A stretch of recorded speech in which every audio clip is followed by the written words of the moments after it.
A harmonia da Bíblia sobre vida, morte e juízo. O inferno de fogo é um assunto que chama muita atenção, mesmo para aqueles que não são muito religiosos. Mas para desvendar esse assunto, existem muitas coisas que precisam ser explicadas. Desde o básico, o que é a morte e qual é a condição dos mortos. Analisar a Bíblia e não superstições e crenças fora da Bíblia vai nos ajudar a entender bem esse assunto e no final poderemos realmente entender. O inferno de fogo existe realmente? O inferno de fogo é a punição final para os maus? Agora vamos à Bíblia analisar como entender o que ela ensina, para quem foi escrito e o que o contexto quer dizer vai nos ajudar a chegar à verdade. Nesse primeiro vídeo vamos entender o que é a morte. A Bíblia não apresenta múltiplas verdades conflitantes sobre vida, morte e juízo. Do primeiro livro ao último, existe uma linha contínua, clara e coerente. Quando examinamos as Escrituras Sagradas com honestidade, permitindo que a própria palavra de Jeová fale por si mesma, uma verdade impressionante emerge. Vamos analisar esta harmonia divina. O fundamento, Gênesis e a origem da morte. No início, Jeová Deus estabeleceu o fundamento de tudo. Em Gênesis capítulo 2, versículo 17, lemos as palavras que Jeová dirigiu ao homem Adão. Mas quanto à árvore do conhecimento do que é bom e do que é mal, não coma dela, porque no dia em que dela comer, você certamente morrerá. Observe atentamente. Jeová não disse a Adão que ele viveria em tormento, nem que continuaria consciente em outro estado. A penalidade anunciada para a desobediência era clara e simples: morte. Este é o fundamento que sustenta todo o ensino bíblico sobre o assunto. Quando Adão pecou, o resultado foi exatamente o que Jeová havia advertido. Em Gênesis capítulo 3, versículo 19, Jeová declara a Adão: "No suor do seu rosto comerá pão, até que você volte ao solo, pois dele foi tirado. Porque você é pó e ao pó voltará." Aqui vemos o resultado direto da desobediência: retorno ao estado inanimado, ao pó. Nenhuma menção de alma imortal, nenhuma ideia de existência consciente após a morte. Esta verdade é decisiva, pois estabelece o padrão que não pode ser contraditado pelos escritos posteriores. A lei mosaica, vida como bênção, morte como perda. Quando Jeová deu sua lei a Israel através de Moisés, ele manteve este mesmo ensino claro. Em Deuteronômio capítulo 30, versículos 15 e 19, Jeová apresenta a Israel uma escolha fundamental. Veja que hoje ponho diante de você a vida e o que é bom, a morte e o que é mal. Hoje tomo os céus e a terra como testemunhas contra vocês, de que pus diante de vocês a vida e a morte, a bênção e a maldição, e você tem de escolher a vida. A estrutura é binária, absolutamente clara.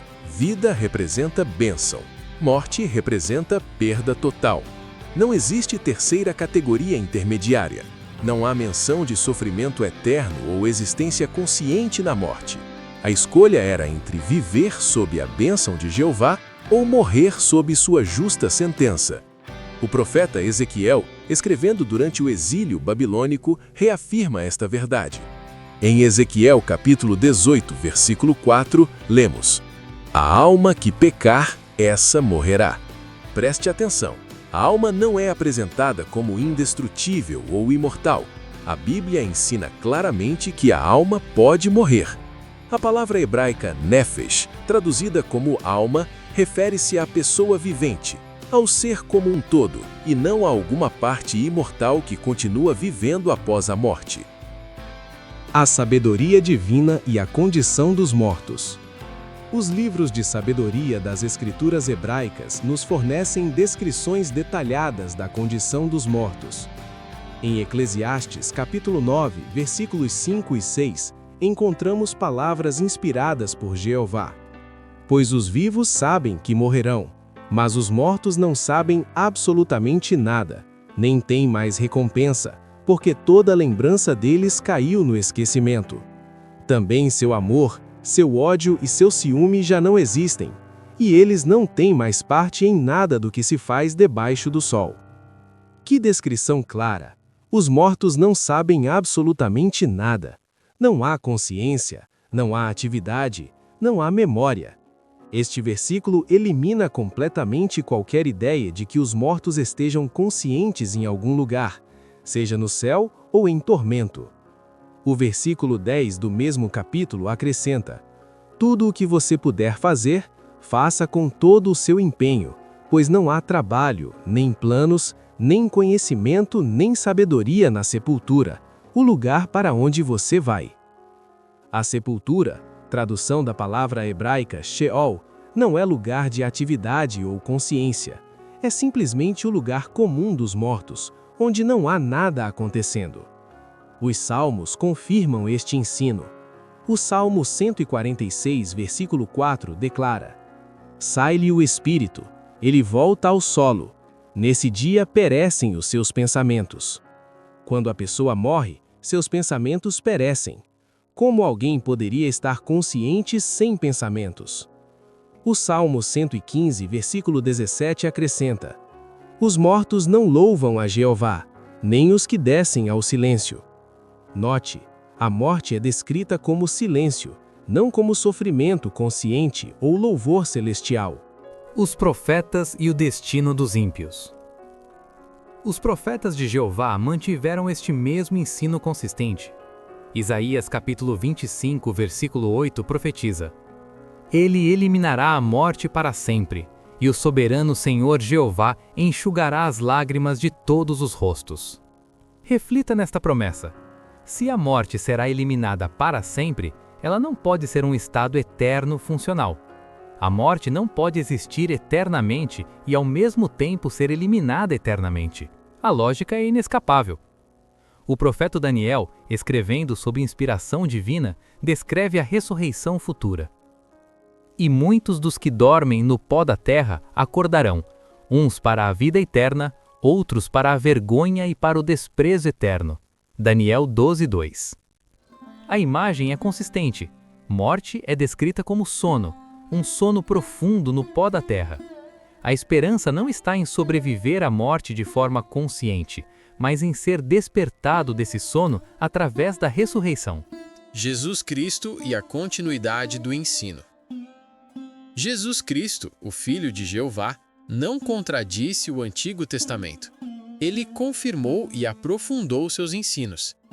No Evangelho de João, capítulo 5, versículos 28 e 29, Jesus declara: não fiquem admirados com isso, porque vem a hora em que todos os que estão nos túmulos ouvirão a sua voz e sairão.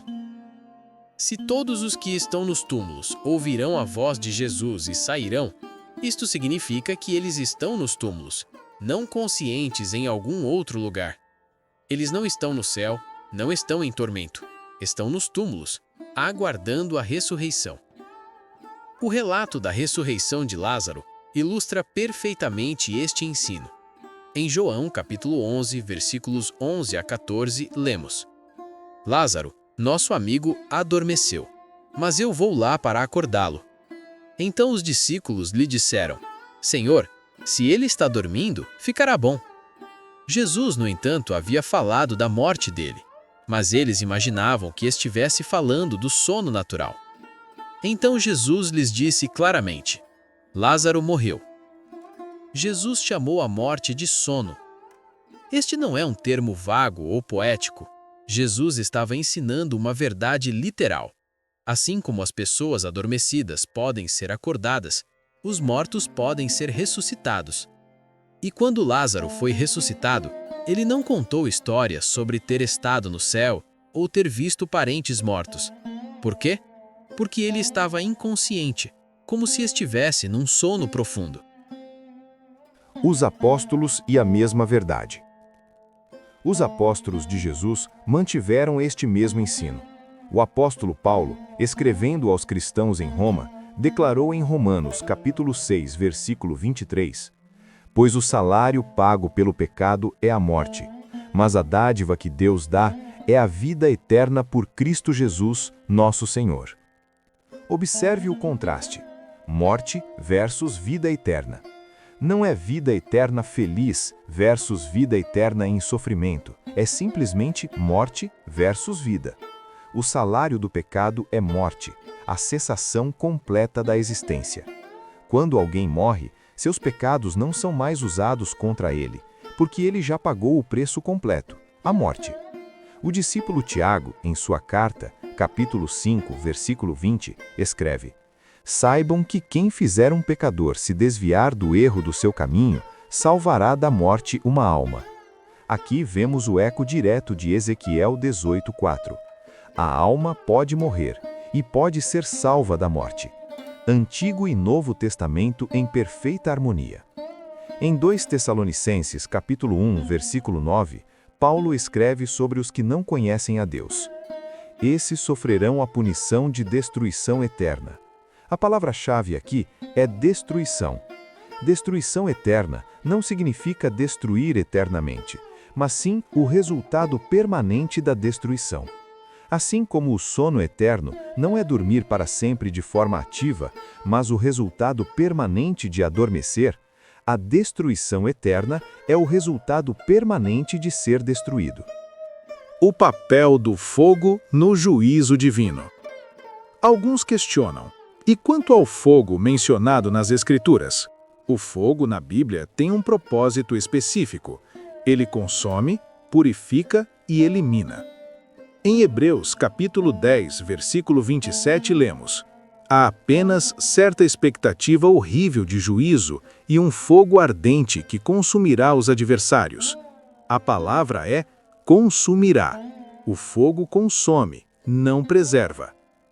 Em 2 Pedro, capítulo 3, versículo 7, lemos: Os céus e a terra que agora existem estão reservados para o fogo e guardados para o dia do juízo e da destruição dos homens ímpios. O fogo executa o juízo de Jeová, causando destruição, não preservando os ímpios em tormento eterno. Este é o padrão consistente nas Escrituras. O testemunho final. Apocalipse. O último livro da Bíblia não contradiz o primeiro.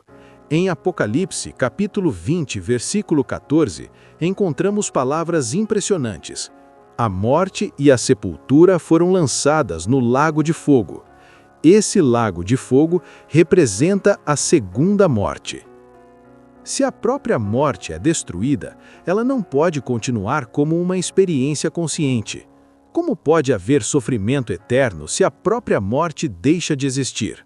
A lógica é clara.